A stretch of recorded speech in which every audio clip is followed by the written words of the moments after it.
Hello traders, Gary Wagner here, just about 1 o'clock in Honolulu, 7 o'clock in New York. It is Monday, 9th day of March, 2020, and this is the Daily Report for Gold and Silver. First, an apology. As the mainland has changed their clocks, in Hawaii, we maintain a constant time year-round.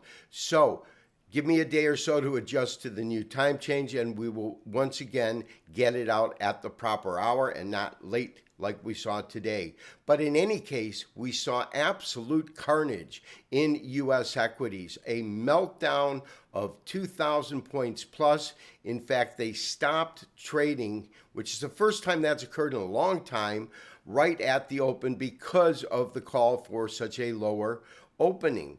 It did maintain that kind of pressure, and the S&P, the NASDAQ, as well as the Dow all closed 7% lower on the day. Add that to 13% last week, and we are in a deep correction, not just a correction. How long will it last? Well, no one really knows, but here's the thing. Last week, gold had that safe haven allure return. We didn't see that today with this kind of mass liquidation. They're liquidating everything. And so for that reason, we saw one of the most volatile markets we've seen in a long time. We'll talk about that in detail as we pull up our technical studies. But first, to the price board.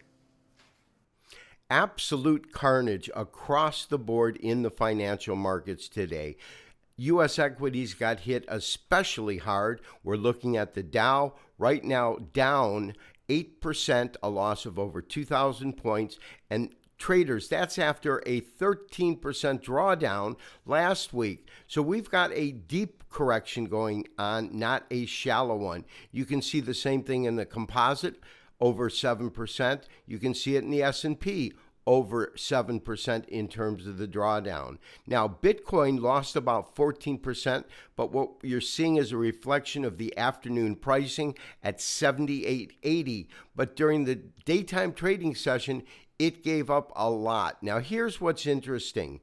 Last week, gold finally returned to its safe haven allure. Last night, it was up about $30. It traded higher most of the day around, say, 73 to 75. It had a high of 79, but now is actually beginning to sell off. It's at 1669, down 660. And my belief is that the same thing is occurring in Australia that started here, which is mass liquidation of everything and getting into either cash or bonds. But gold typically this is the time it would be a safe haven asset.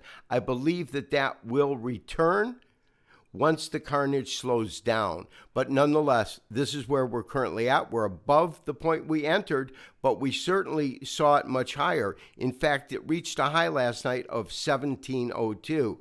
Platinum, the only thing to escape, up $6 at 868.80.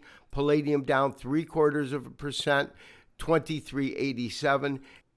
Silver broke back below 17. It's now showing a 15-cent drawdown, but that you have to add to what we saw this morning. Now, lastly, I do want to take a look at the dollar. The dollar has been devastated. Take a look at this daily chart and look at this weekly chart. In the last 3 weeks, we have had a tremendous drop. We are now below all of the moving averages. We follow the 50, 100, and 200 and have been in such an area for quite some time. However, it has reached a fib point that could reflect a possibility that it will find support, but right now it is in a free fall. Let's take a look at our current technical studies.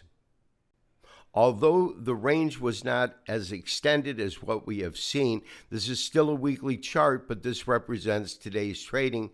It opened right at these tops. It actually hit a high above any high we've seen this year, and it closed above the close that we saw on Friday, which to me is actually a bullish sign considering there was such a massive sell-off. When we look at the daily chart, it does give us information. However, it's been so volatile, it's hard to make sense of it. There's no real pattern in candlesticks. We can see that we made a higher high and a higher low, although it closed lower. then, and then today it made a lower low, lower high, and closed lower. The question is, will it hold here? I believe that it should, because this particular investment is really the only safe game in town. They're selling off dollars. They might be buying yen. The yields in treasury bonds are the lowest we've seen in years. So it makes no sense that once the mass liquidation ends, that they won't return or move their money into gold. Nonetheless, it's currently trading 1669.60. We're in at 68. We're going to leave our stop where it is. We're also going to maintain our long position. We are looking at a weekly chart of the dollar index because it's so tied to gold since we pair it against the dollar. And look at the last 3 weeks. It has had a tremendous drop from almost 100 down to today's lows of 95.08. We're talking about roughly a 5% drop in dollar value over the last 3 weeks of trading. We have a simple fib retracement from these highs here when it was at 103 down to the lows that came in at the beginning of 2018, and at that point it went to 88. It kind of stalled just above the 78%, broke through the 50%. The logical point to look for is got to be the 38% retracement, which comes in at 94.04. So I believe there's more downside room in the dollar. And if the crisis worsens, we could see it break through there and actually move to this particular price point at around 91.70. This has been Gary Wagner, wishing you, as always, good trading. We will talk to you tomorrow for the next daily update and review. Bye-bye.